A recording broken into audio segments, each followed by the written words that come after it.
देखिए, स्वाभाविक सी बात है, डिस्टर्ब तो हुआ ही है। और ये जो उन्हें कोई धर्म के आधार पर रिजर्वेशन नहीं दिया गया है, पहले आप समझ लीजिए। उनके पिछड़ेपन को लेके दिया गया है और उन सारे कारणों से दिया गया है। तो धर्म का जो ये आधार बताया जा रहा है वो ऐसा नहीं। उन्होंने क्या किया है कि ओबीसी के रिजर्वेशन को रिवाइज किया है और वहां पर वो जो मुस्लिम उसमें शामिल थे, उस ओबीसी के रिजर्वेशन में, उन्हें उन्होंने हटा करके कुछ जो नहीं शामिल जातियां थी उन्हें शामिल कर दिया है। तो कमोबेश आप इससे समझ सकते हैं कि यह एक नैरेटिव गढ़ने की कोशिश है, उससे ज्यादा कोई बहुत बड़ी चीज नहीं है। क्योंकि इस तरह से रिजर्वेशन को यदि आप कहेंगे तो पहली बात तो फिर सारे रिजर्वेशन को गलत बता दीजिए। और नहीं तो यदि आप इस आधार पे कहते हैं कि पिछड़ों को देना है, दलितों को देना है, तो फिर जो भी है वो चाहे जिस भी धर्म में हो, चाहे जिसमें भी हो। और खुद ही कहते हैं पसमादा मुसलमान किसे कहते हैं, खुद प्रधानमंत्री कहते हैं। पसमादा मुसलमान किसे कहते हैं? पिछड़े मुसलमान को, दलित मुसलमान को। तो आप इन सारी चीजें हर जगह होती हैं, इसी तरीके से तमाम जगह है। क्योंकि हमारा हिंदुस्तान का स्ट्रक्चर जातियों और धर्म पर आधारित है, और जब जातियों पे है तो वही कन्वर्टेड है, और जो कन्वर्टेड है तो उनको उसका लाभ मिलना चाहिए जो पिछड़े हैं। तो पिछड़ेपन के आधार पे दिया गया है, तो ये बात है। लेकिन ये नैरेटिव गढ़ने की कोशिश करते हैं, और सुप्रीम कोर्ट ने जिस तरीके से उस पर संज्ञान लिया है और जिस तरीके से रुख है, उससे लगता है कि उनका नैरेटिव था उस पर कहीं ना कहीं बड़ा असर पड़ा है। जी, मैं समझता हूँ कि काफी हद तक आज यदि किसी से कह दीजिए कि किस चीज पे आपको यकीन है, तो कहीं ना कहीं वो कहेगा सुप्रीम कोर्ट पे थोड़ा सा यकीन है, थोड़ा सा। क्यों?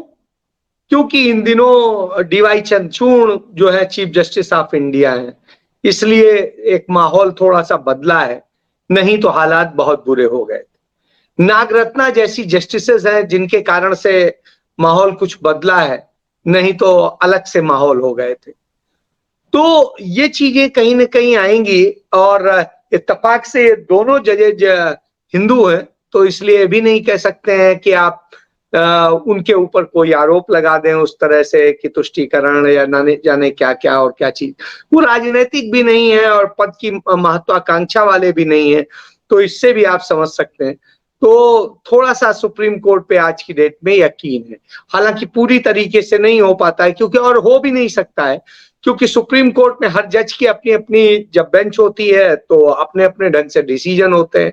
कई बार आपने देखा होगा कि जब बहु सदस्यीय होगी बेंच, तो उसमें क्या है कि कुछ के जजमेंट किसी तरह होते हैं, कुछ के कुछ होते हैं, और बहुमत से फैसला होता है। तो वो स्थितियां आती हैं। लेकिन जहां पर कहीं ना कहीं एक व्यवस्था को लेके है, दूसरी और चीजों को लेके, उसको लेकर के जो अख्तियार किया है सुप्रीम कोर्ट ने रुख chief justice of India DY Chandrachud के साथ में, उनके नेतृत्व में, वो एक बहुत बड़ा संदेश देता है। और उसके कारण सुप्रीम कोर्ट एक बार उम्मीद का एक टिमटिमाता हुआ सा दिया बन गया है। मैं सूर तो नहीं कहूंगा, क्योंकि उतनी अभी उसने कोई वो नजीर पेश नहीं की है, लेकिन बहुत हद तक बहुत सारी चीजों में उसने किया है। और तमाम बार मैं एक चीज बताऊं कि वो लीगल सब्जेक्ट्स पर भी वो करता है, संसद के बनाए कानून को भी रद्द कर सकता है। तो जैसे आप ये देखिए कि जिस तरीके से ईडी के कामकाज को लेकर के है, सुप्रीम कोर्ट ने अब तक उस पर कोई जिसे कहेंगे सही नहीं किया है। वो जो हमारे अधिकार, मौलिक अधिकार दिए गए हैं, उनके खिलाफ है वो। लेकिन उस पर अब तक उसकी कोई व्याख्या नहीं है और कोई चीज नहीं है। तो यह एक विषय आता है। और भी तमाम सारे विषय हैं जिन पर उसने अभी स्टैंड नहीं लिया है।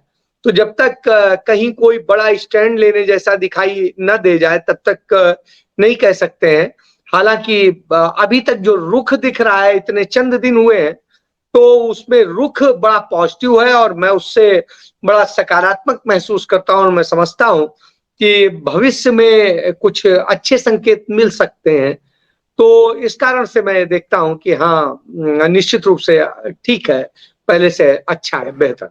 और आप हमसे जुड़े रहने के लिए सब्सक्राइब करें YouTube पर, फॉलो करें Twitter पर और लाइक करें Facebook पर। और ज्यादा जानकारी के लिए आपको टाइप करना होगा सिर्फ न्यूज नशा।